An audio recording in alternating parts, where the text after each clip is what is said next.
Welcome to This Explainer.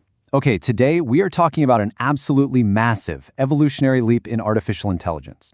Up until now, you've probably thought of a large language model, or LLM, as this brilliant but incredibly isolated brain in a jar. I mean, it can reason, it writes beautifully, it solves complex math problems, but it's entirely cut off from the outside world. Well, today, we're going to explore exactly how we upgrade that isolated AI into a dynamic system that actually interacts with the real world, fetches live information, and takes its own autonomous actions.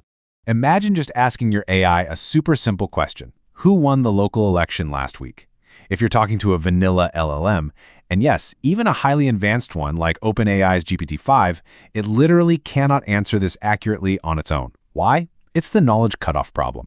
If the model was finalized with the training cutoff in, say, September 2024, it has absolutely zero knowledge of anything that happened in October. It relies entirely on the data it memorized during training. Basically, it needs our help to see the present. Okay, let's dive into this evolutionary upgrade arc for today. 1. The isolated LLM problem. 2. RAG, building a knowledge library. 3. Tool calling, taking real actions. 4. Agents, autonomous reasoning loops. And 5. Safety in an agentic world. Section 1. The isolated LLM problem. Context limits and cutoffs.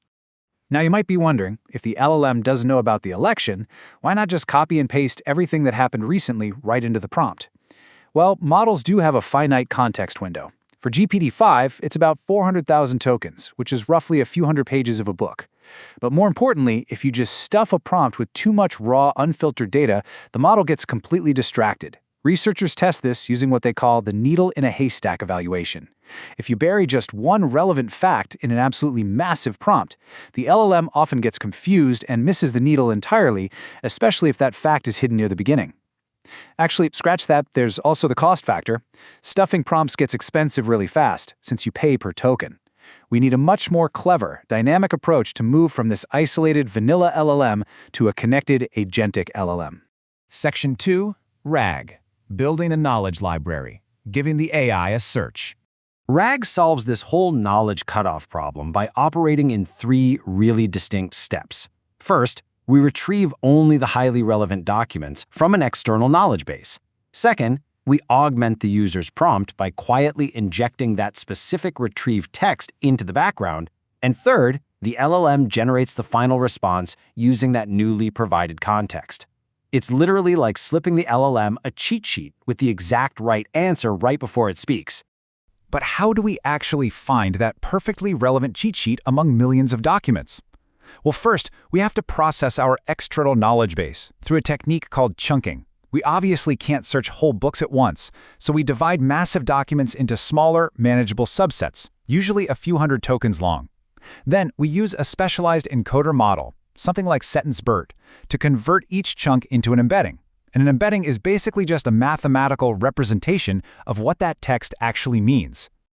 Once everything is turned into math, it gets really cool. We can perform candidate retrieval using a metric called cosine similarity. In a bi-encoder setup, we turn the user's question into an embedding, and then we mathematically compare it to all the chunk embeddings in our database. Cosine similarity lets us rapidly filter down millions of chunks to find the top 100 or so that share the absolute closest semantic meaning to our query. And this brilliantly illustrates a really fascinating quirk about pure semantic search. Let's say you're searching a database for a specific teddy bear named Cuddly. A purely semantic search might pull up a document about a bear named Huggy because structurally and conceptually, Cuddly and Huggy mean the exact same thing. But you don't want Huggy, you want Cuddly. This is exactly why developers often use a hybrid approach. They combine the semantic embedding search with a heuristic keyword matching algorithm called BM25. BM25 guarantees that the specific keyword, Cuddly, is actually present in the retrieved documents.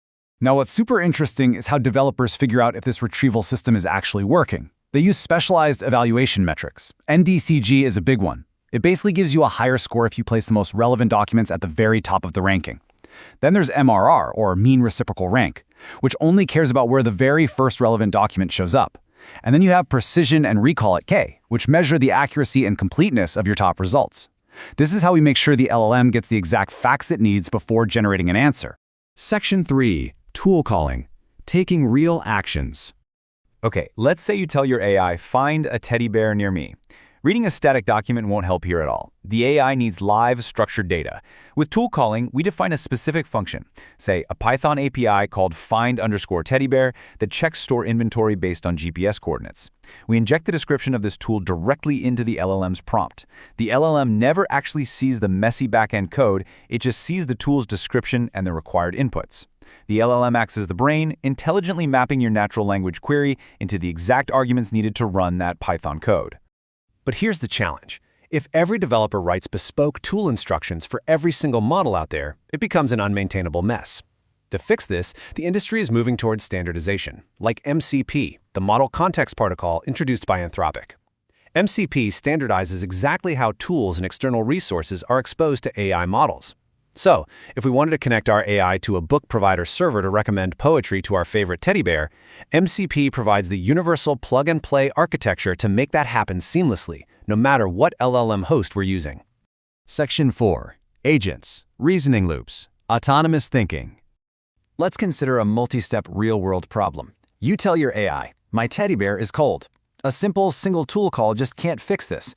The AI needs to interpret the problem, figure out the current state of the world, and take a whole sequence of actions. This requires the AI to independently pursue a goal on your behalf. To accomplish this, agents use looping frameworks, which were famously outlined in the React paper that stands for Reason plus Act, by the way. So the crucial point is how this loop actually works. First, the agent observes. It uses a tool to check the room temperature and sees it's 65 degrees. Next, it plans. It realizes 65 is way too cold and decides to increase the heat. Then it acts. It triggers the thermostat API to raise the temperature by 5 degrees. But it doesn't stop there. It loops right back to observe again, verifying the temperature is now comfortable before finally returning a message to you. It is a fully autonomous thinking loop. Section 5. Safety in an agentic world. Navigating new risks. Now, as amazing as this is, frameworks like the Agent Safety Bench highlight some really severe hazards. For example, if your agent has access to an email tool, a malicious prompt could trick it into exfiltrating your passwords. We've even seen real-world vulnerabilities. There were recent, highly sophisticated cyber attacks launched against Anthropic's Claude infrastructure that utilized tool and agent capabilities. Furthermore, an unsupervised reasoning loop can just diverge, endlessly repeating errors or taking wrong actions. To mitigate this, developers use SFT, supervised fine-tuning, for harmlessness training, and they deploy inference classifiers that independently double-check the safety of an action before it's executed. The golden rule for developers building agents is simple. Start small and start smart. But you know, the future is racing toward us. Google recently released the Agent-to-Agent protocol, which is a standard for different autonomous AI agents to communicate directly with each other. And this leaves us with a provocative final thought. What happens when your AI assistant starts using this protocol to independently chat, negotiate, and execute complex multi-step tasks with other AI agents, all entirely behind our